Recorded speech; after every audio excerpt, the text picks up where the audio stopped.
Hey there, Internet. Felix Finch here with another episode of Underground Lucha Things, the Lucha Underground Retrospective, where somebody who, despite living through the hype of this movement, did not witness Robert Rodriguez's contribution to the wrestling scene until this very year, until I started this very show. But you know what? I'm not alone, because joining me all the way from the Isle of Hawaii, escaping the doom that is the teaching season, is the one, the only, Angie FN from Midcard Mana. Angie, how you doing today? Bang, bang. I am good, although I'm not escaping any of that. That is not something I'm escaping at all. Just to be clear. I mean, you're escaping to here, to this podcast. Okay, sorry, you're not escaping, more of ignoring one while doing this. You'll be thrust harshly back into reality once this podcast is done. Yes, that's true. I like how there's not even like a masking of it. It's like no. It is truly a horrible time to be an educator. We're here to talk about episode 25 of Lucha Underground, The Way of the Drago. From April 29th, 2015. Previously on Lucha Underground, Drago had a title match granted to him by winning a best of 5 series, but at the risk that he loses his place in the temple if he loses. Does not succeed. Yeah. So the show begins with Dario meeting with the crew in a shockingly well-lit alleyway. Like, the alley is somehow lit better than the locker room. Than everything else. Yeah. And while he's chewing them out for... and obviously they don't play basketball. Losing. Yeah, because they don't know what a layup is. And he says it was a gimme, a layup. He takes them to his brother, which apparently Matanza, this mystery entity that has been spoken of, is Dario Cueto's brother. And he says that if they lose again, if they fail again, they will have to apologize to him in there. So it kind of seems literally feed them to the dogs or wolves. I still don't know what's going on with the Matanza. And so I'm guessing this is still building more and more, because we've seen Black Lotus training to get ready to face him, and now Matanza is being used as a threat. So more pieces are kind of coming together in a way.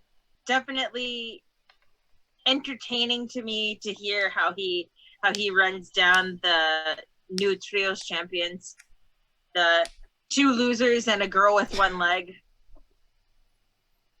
That was pretty funny. But yeah, I did. I was entertained by that. But definitely very imposing, knowing that they do have a punishment coming up should they fail again. Yeah. Will this be the motivation for the crew to push even harder? Is this the beginning of the end for the crew? Who knows what's going to happen? Who knows? None of us do. But this gets... but we go into our first match, which is Fenix versus Killshot. And Fenix gets the jobber entrance. He's already in the ring. And Killshot, I finally figured out who he is, because they say he's from Tacoma, Washington. But I'm like, oh, Tacoma, what? And then he starts to swagger out. And when I see the swagger he has walking out alone, I'm like... The swerve, if you will. Yeah. Nice. Yes, I'm like... Oh, this is Shane Strickland, and I see, and I look at. I'm so glad you finally know. And I looked at the tattoos, and I'm like, wait, those tattoos look familiar. I looked them up, I'm like, okay, yeah, because like to me the walk gave it away when he was coming out to the ring, but then to see the tattoos and kind of match them up, even though it's super obvious, I'm like, oh, Shane Strickland. So yes. It's very cool to see that Isaiah Swerve Scott is apparently Killshot in Lucha Underground. I'm glad to Yes. Yeah, again, it's very cool to see kind of where some of these unknowns or lesser knowns were at the time, because this is barely over 5 years ago. Just barely over 5 years ago, he was on TV and he was this good, because we're getting a lot of high energy action. But yeah, so we're getting Fenix versus Swerve. I'm realizing that a lot of these NXT versus AEW or WWE versus AEW matches that a lot of people like want to see, these fantasy matches, they've already happened or have the potential to happen in Lucha Underground going forward. Yep. Yeah, again, like I said, this is what I've been missing out on. This is where all this talent was getting plucked from. So it's a very cool thing to see. Great spot as Killshot catches a springboard DDT and turns it into kind of a curtain call. There's a point where I think the match should have ended with a 10 count, but the ref really delays calling that 10 for Fenix. Killshot goes for the top rope, but Fenix is able to knock him off and deliver a fire driver for the win. And again, I'm curious, where's Katrina? She was a huge part of the whole Fenix build, and Katrina's just been kind of absent since the blow-off with Mil Muertes. What say you about this match, Angie? And about my discovery of Swerve? I'm so happy you finally know it's Swerve, because I think I remember the first time he showed up in Lucha Underground, which was the building of the trios teams, when he was introduced with Willie Mack to be Big Rick's other partner. I was just like, hey, and you know that the Mac is Willie Mack, but do you know who Killshot is? And you didn't yet. And I was just like, like dying for you to know, so I can finally talk about how cool it is to see Swerve here in Lucha Underground and get to see, like what you just talked about, all of these sort of dream matches that you couldn't have even really imagined until he became a bigger name. So yeah, I was so stoked once he finally and when you were talking about it earlier, I was like, oh, I think he finally knows who Killshot is. I think he finally knows. I don't have to keep it a secret anymore. Yeah, definitely. Like I said, it's something that I was like, oh, okay. I guess I've figured this out, because there's something else to talk about coming up a little later. But yeah, this was one mystery kind of solved for me. After this match, we see that Dario and Drago, once again, they're having a bathroom meeting. Dario, you've got an office. Drago, you should know where the office is. Why do y'all keep meeting in the bathroom? And I'm not sure if Dario's trying to motivate Drago, or if he's trying, like, does he have complete faith in Drago, or is this some kind of weird punishment? Because he's putting him over, but almost in a semi-sarcastic way. And yeah, and it's like, you didn't even tell me thank you for this unique opportunity I gave you. You know, I know that one of the stipulations, and it's kind of worrisome, is that if you lose, you're out of here forever. But I have faith in you, so I have no doubt in my mind that you'll survive this, like how you survived for millennia. I was just like, ooh, love this, just eating this up. Yeah, and like I said, just the threatening way he delivers, he delivers it in such an interesting, threatening, sarcastic, smarmy way. I don't know how to convey the emotion that he gave, but the tone is perfect. And again, this is why actors exclusively should be authority figures. Actors and William Regal. Those are the two authority figures I accept. Johnny Saint's okay. Johnny Saint's okay for NXT UK, but you know, Regal just is on another level. Yeah, for sure. I mean, I respect his authority. Plus, you know, once a year he gets to come out and just say "War Games." That was the best. Dario suddenly has teleported into the locker room proper, where Prince Puma is, and he's talking about how much of a warrior Puma has to be in order to keep his championship, even if it is at the cost of Drago's career. And you can see, like, Puma is just kind of contemplating things, a real reluctance to him. And as Dario is leaving, Hernandez runs into him and is, of course, upset about being put in a triple threat against King Cuerno and Cage, who both have it out for him. So to ensure that it's not a 2-on-1, Dario offers this to be a number one contendership because he's like, hey, they think you screwed him out of the title. And you know what? You are the only reason Prince Puma still has his title. So whoever wins this becomes the new number one contender. Which, you know what, Dario? Reasonable. That is a completely reasonable way to go about using your authority. I agree with this. I have no complaints. You are a benevolent leader.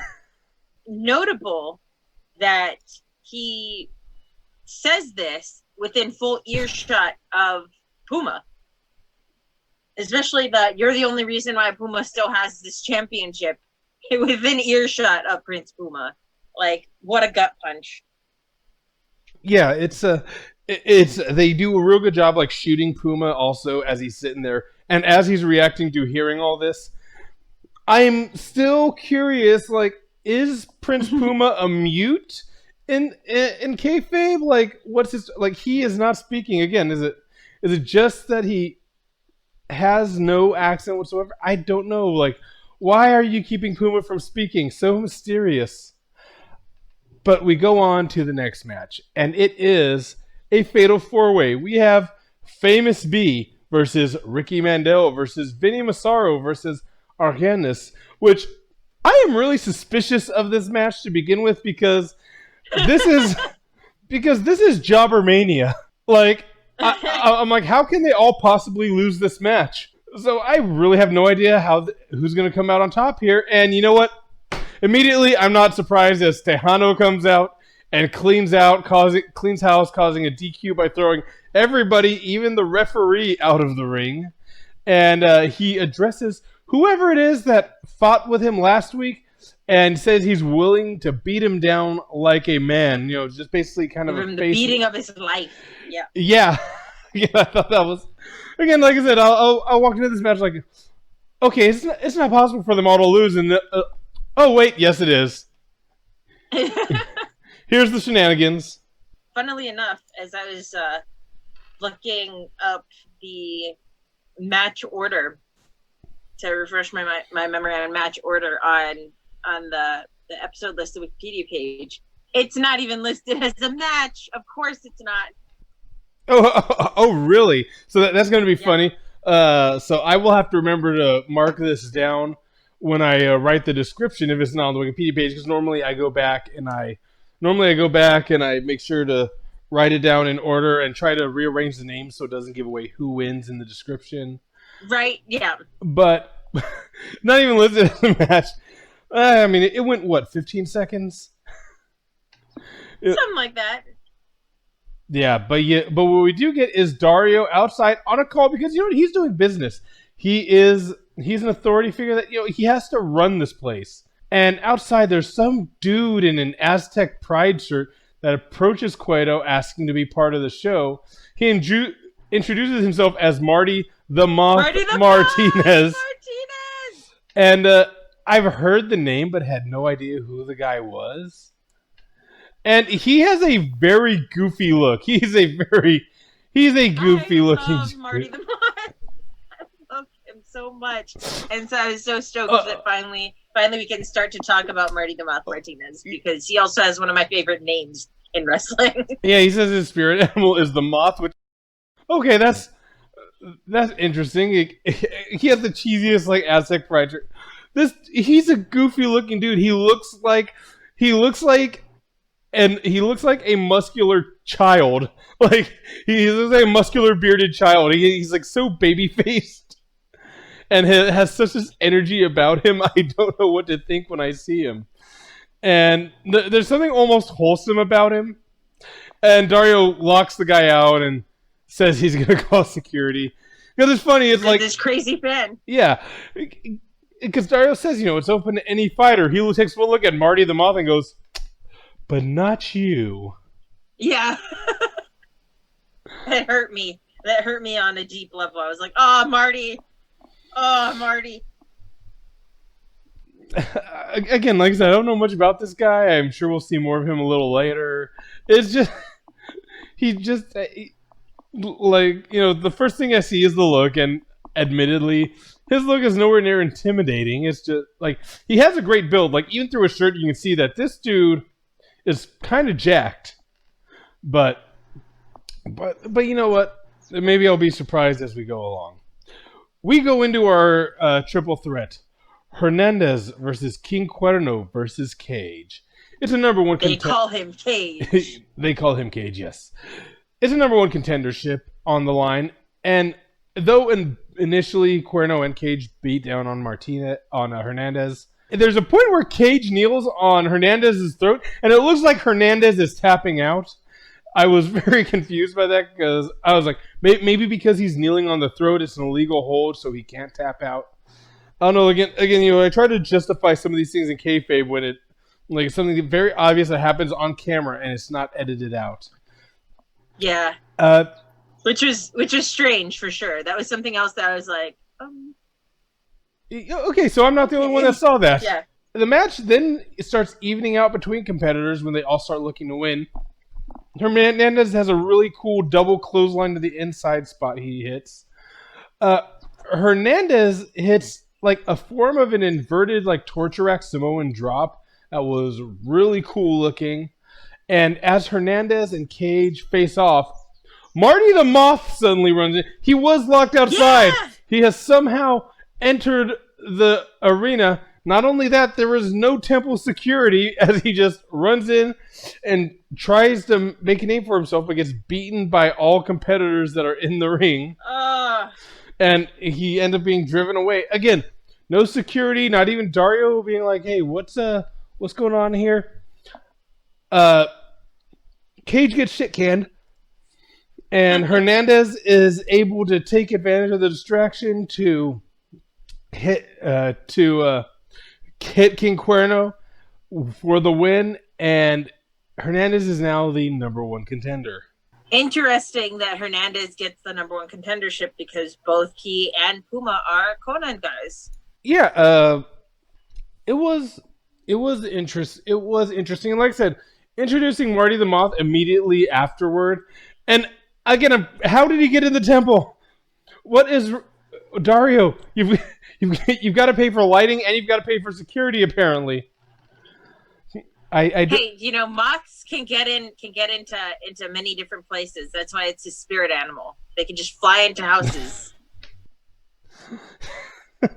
He's gonna start eating everyone's wrestling gear. Yep.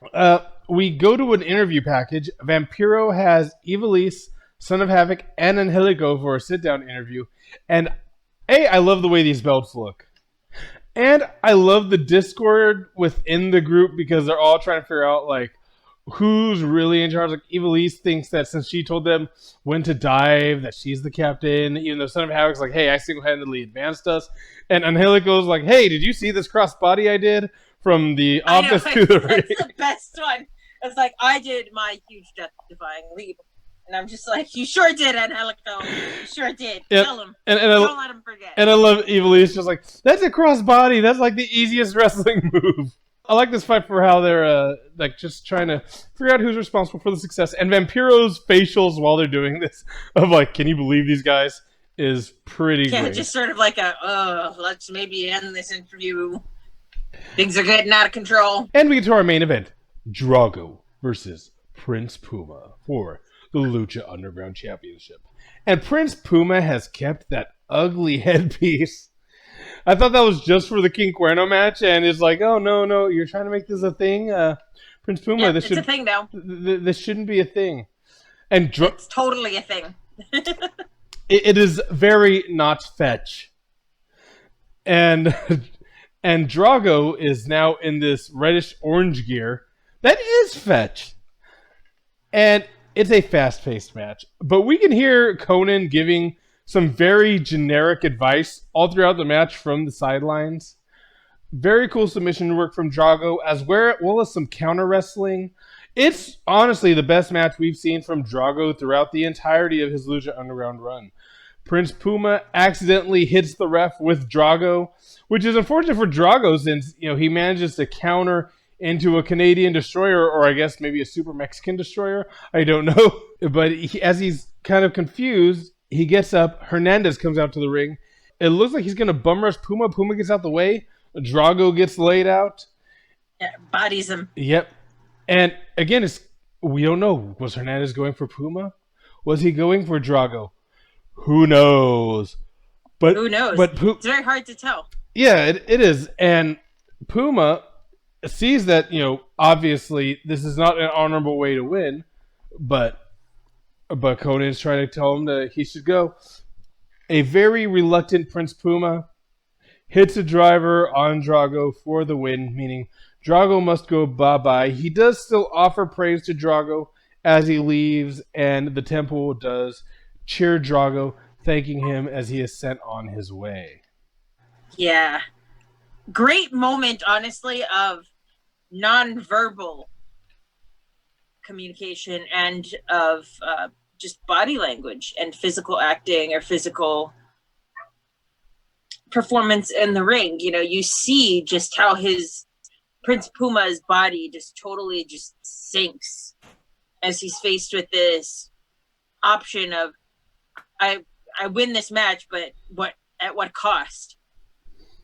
You see his reluctance, you see his disappointment at having to do this, and you also see his sort of like resentment at having to do it this way rather than doing it his way and fighting an honorable, clean match. Instead, he's forced into a less than straight down the middle match, kind of crooked match, and a crooked way to end not only the match but Drago's career in Lucha Underground. Yeah, and this isn't the last we see of Drago, or at least it may not be, because as Drago leaves the temple, Dario is waiting for him, and the two stare each other down with Drago giving the ominous warning that they will meet again. And as Drago exits, a large fireball appears. So, is he a literal dragon? I don't know, but yes. But that's how we end the episode. Great exit for Drago, and you know what? Even if we don't see him again, because who knows? This is wrestling. Storylines get dropped all the time, so I don't know what's going to happen going forward. I think that if this is actually his last match in Lucha Underground, hell of a way to go out. Angie, what did you think of the episode? I was excited about this episode for a couple of reasons. First off, now you know Killshot. You know who Killshot is. So that enhances it for me because I no longer have to keep that a secret. The introduction of Marty the Moth, getting to see a little bit more tension between Conan's boys, Hernandez and Prince Puma, getting to see that not all is well still with the Lucha Underground Trios champions, but they have a pretty set frame of mind of, outside of the ring, things might not be perfect, but inside the ring, we fight together.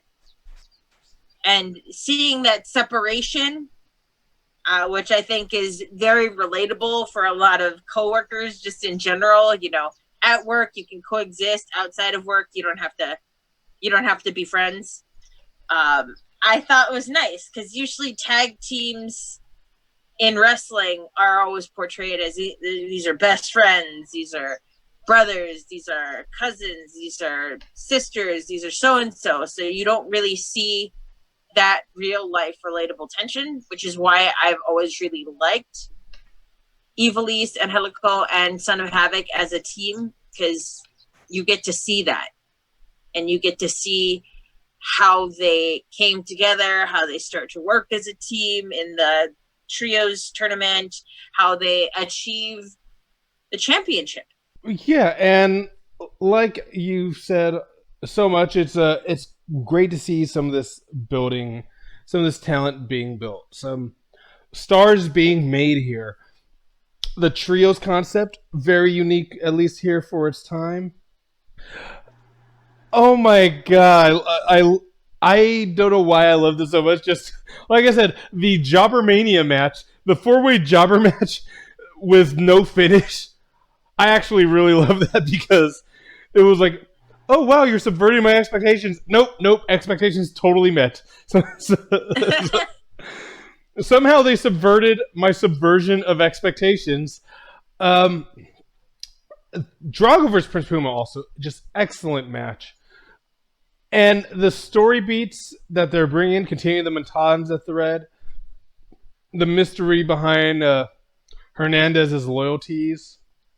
Altogether, this is well crafted, and I think again this benefits from being a show first because we're getting because of the way it's filmed, because a lot of it was taped before anybody could react to it. There's no reactionary booking. There's no sudden change of plans. There seems to be kind of a greater universe at large, and I've been really appreciating that. And the further we go along into this, the more it's making itself obvious.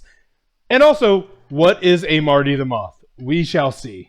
I'm so excited for you to see more of Marty the Moth Martinez. I love Marty. For sure. But you know what? Some people may want to see more of you. So, Angie, let them know where they can find you.